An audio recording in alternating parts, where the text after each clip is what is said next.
साथियों, बड़े दुख के साथ सूचित किया जा रहा है कि 26 दिसंबर 2024 को हमारे बीच में हमारे देश के 13वें प्रधानमंत्री डॉक्टर मनमोहन सिंह का निधन हो गया है। उन्होंने 9:51 पर अपनी अंतिम सांस ली। यह 8:05 पर 26 दिसंबर को 8:05 पर अपने घर में ये बेहोश हो गए थे। उसके बाद इन्हें एम्स में भर्ती कराया गया था और 9:51 में एम्स में इन्होंने अपनी जीवन की अंतिम सांस ली। इनका 28 दिसंबर 2024 को निगम बोध घाट पर राजकीय सम्मान के साथ इनका अंतिम संस्कार किया और इनकी बड़ी बेटी उपेंद्र कौर के द्वारा इन्हें मुखाग्नि दी। इनके परिवार में इनकी पत्नी गुरुशरण कौर और 3 बेटियां हैं, जिनमें से बड़ी बेटी का नाम उपेंद्र कौर है। इनके जन्म की बात कर लेते हैं। डॉक्टर मनमोहन सिंह जी का जन्म ब्रिटिश भारत के पंजाब प्रांत के गाह गांव में हुआ था, जो वर्तमान में पाकिस्तान में है। 1947 में जब पाकिस्तान का उदय हुआ, यानी कि पाकिस्तान का जन्म हुआ, तो उसके बाद में इन्होंने भारत को चुना और पंजाब में आकर के इनका परिवार बस गया। इनकी माताजी का निधन बचपन में ही हो गया। इनका पालन पोषण इनकी दादी के द्वारा किया गया और इनके पिताजी ने डॉक्टर बनाना चाहते थे, लेकिन इन्हें डॉक्टरी में इंटरेस्ट नहीं था।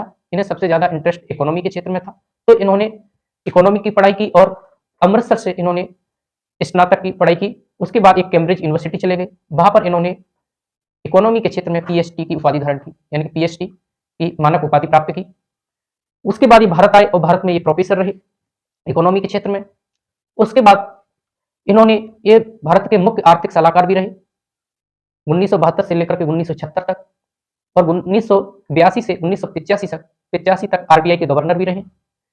पीवी नरसिम्हा के शासनकाल में 1992 से 1997 तक वे वित्त मंत्री के रूप में चुने गए और उन्होंने भारत को 1992 में उदारीकरण की नीति भारत में लागू की। उस समय भारत अपने इकोनॉमिक दृष्टिकोण से जूझ रहा था। उस समय डॉक्टर मनमोहन सिंह ने एक भारत को दूर दृष्टिकोण रखते हुए इकोनॉमी के क्षेत्र में बूस्ट किया और आज उन्हीं की वजह से आज हम इकोनॉमी के क्षेत्र में आगे की दृष्टि वाले देशों में खड़े हुए हैं।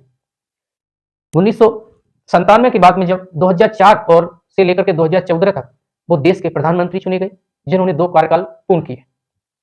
इन्होंने अपने प्रधानमंत्री काल में रहते हुए इन्होंने बहुत ऐसे काम किए, जैसे सूचना का अधिकार अधिनियम 2005 इन्हीं के शासनकाल में, रोजगार गारंटी योजना 2005 इन्हीं के शासनकाल में, और आधार कार्ड जो बन रहा है आजकल, इसको लाने वाले डॉक्टर मनमोहन सिंह थे 2009 में।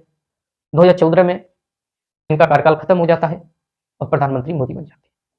साथियों, ये हमारे देश के एक ऐसे अर्थशास्त्री थे जिन्होंने दुनिया के देशों में अपनी छाप छोड़ी थी। अमेरिकी प्रधानमंत्री इनके बारे में लिखते हैं जब इनकी मृत्यु होती है कि जब भारत बोलता था, भारत के प्रधानमंत्री जब इकोनॉमी के क्षेत्र में अर्थशास्त्र बोलते थे तो दुनिया के लोग उनको सुनते थे। थैंक यू साथियों।